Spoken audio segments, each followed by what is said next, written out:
Hey guys, Tarke Cat here, and I'm going to give some tips from my experience pushing top 10 in the normal hardcore, not SSF by the way. I'm tired, I need to have a sleep. Sadly, due to Crohn's, I can't do the crazy full like 20-hour pushes all day, no sleep stuff. I've got to be a kind of normal human being. So whenever there's a new league, I like to push at the start, sleep for a few hours and come back. So we just finished like a 10-hour stream or something.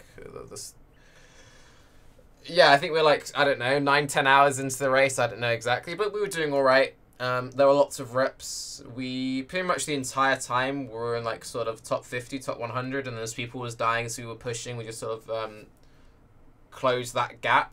You'll see that my gear is pretty decent. I did manage to pick up a tabular. I managed to pick up the tabular towards the end of Cruel. And that definitely did help a lot. But anyway, let's just go into the Mayhem stuff, and I'll talk about the more build rate stuff at the end. So, impressions of Mayhem thus far. Mayhem is a lot of fun. And to give you an idea of how it works, basically you go into a zone, you press tab, and you say, what is it? And you go, boom, strong boxes. Okay, cool. What's this zone? And each zone will be a different thing. So, strong boxes, tormented spirits, invasion, rogue exiles, or breach. If it's breach, there'll be 10 additional breaches. Everything else, there'll be like 20. Now, the main thing that you want to do early on, this is what I did. This is what I did, is you rush coast, skip everything. Skip everything on coast, rush the waypoint. Once you get to the waypoint, you then want to go to Tidal Island, and you just spam reset the opening of Tidal. For anyone who hasn't started yet, everyone who's been dying a lot in hardcore, constantly re-rolling, the main thing you're going to be struggling with is rogue exiles and invasion bosses overwhelming you. Because when there's like 4 or 5 rogue exiles on the screen at once, and you're walking out with your freeze pulse level 1, doesn't feel good. So what you can do is you can come here, you can farm this side and this side here at strong boxes, so you can just like farm the one strong box. So you click the strong box, farm it, then you clear it, and then you go back and reset.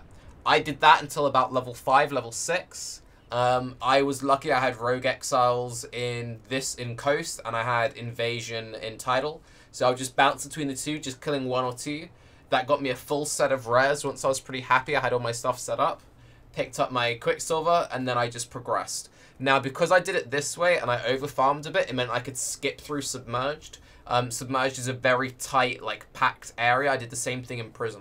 Basically, what you want to do is, while you're leveling is really rough and hardcore for this league, you want to be picking the clever times to farm and the clever times to skip.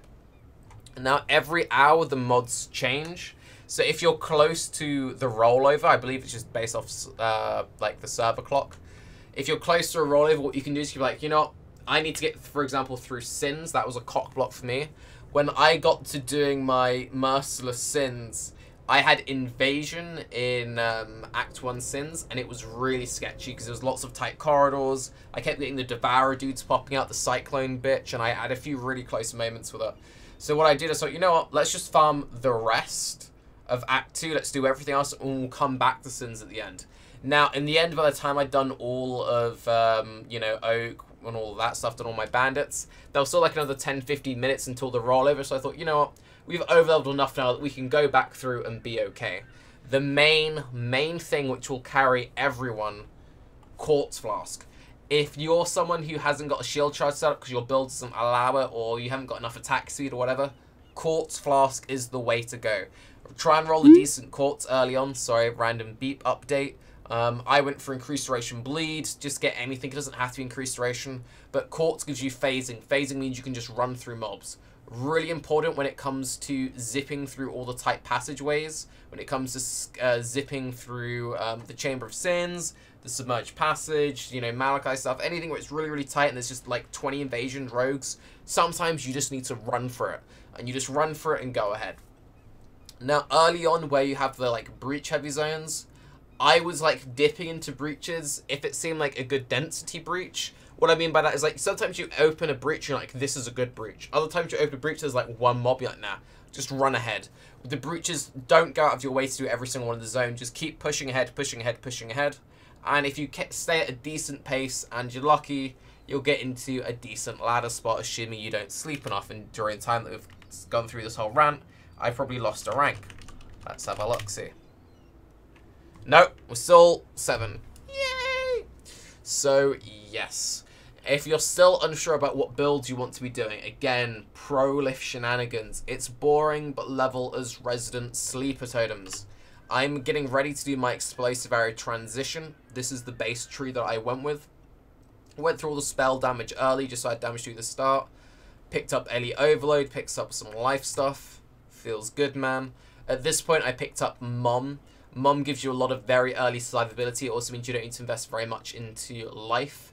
And then I just like straight rushed Ancestral Bond, picking up like Quick Recovery, then getting stuff like Amplify, Retribution, Precision. You need the cast to make Flame Blast not feel terrible.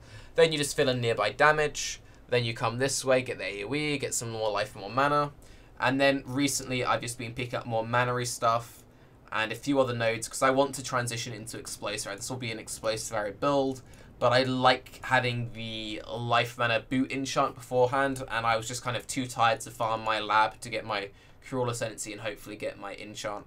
We've managed to get ourselves a Quill Rain of the appropriate level. We have another Quill Rain somewhere for weapon swap. We've got like 16C pure div and a bunch of random stuff. You can get like crazy amounts of currency. Again, if you're being one of the early pushes, you make a lot of currency in raw sales. And yeah, so with the tablet, I got a Ring of Blades drop. That's the EK Nova Jewel. And when you're like the first person getting these particular niche uniques, you can put a crazy premium on it. So I listed it for 12C. And everyone's like, dude, that's like too high, but whatever. I had a few whistles, people offering like 5, people offering 6. And so he's like, yo, do you want a Tabula for it? I'm like, yeah, I'll take it for a fucking Tabula. Let's do that. So I managed to get the Tabula and Cruel. That's sort of been keeping me going. And yeah, just like go through everything, pick up the loot. You can tell I'm pretty tired in this video, but feels very good, man. So far, my favorite one of all of them has been the Strongboxes. Strongboxes is amazing. Tormented Spirits, you really need to respect it. It seems early on like the easiest one, but while you're progressing, Tormented Spirits can actually be really rippy. I started off leveling with Kane. Kane died in, I want to say, Act 2 Warehouse Sewers Crawl to the Leap boss with like 4 ghosts in him. Super sketchy. I nearly died to it myself. Whenever you're progressing and you get like 3 or 4 ghosts just go into a boss, just reset the zone or just like skip it. Decoy Totem again, very nice for leveling. So, Phasing Flask, have it. Decoy Totem, have it. Drop a Totem, run. Drop a Totem, run. And you just got to pace. Just got to do that. If you're a Summoner, bro, make sure you've got a Val Summon Skellies as soon as you can. And good times all around. But, yes, I'm going to pass out. Sorry for the slightly incoherent video. But Tarke is tired. And Tarke is rank 7, not much longer.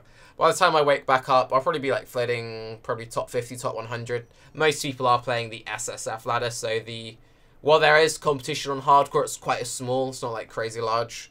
But I'm hoping that a lot of people will be dying in the mapping while I get a few hours sleep. So hopefully when I come back, you know, we're still in that kind of like top 100 spot. But yes, I'm tired, cat. Have a good day and good luck in Mayhem. Bye-bye. Peace.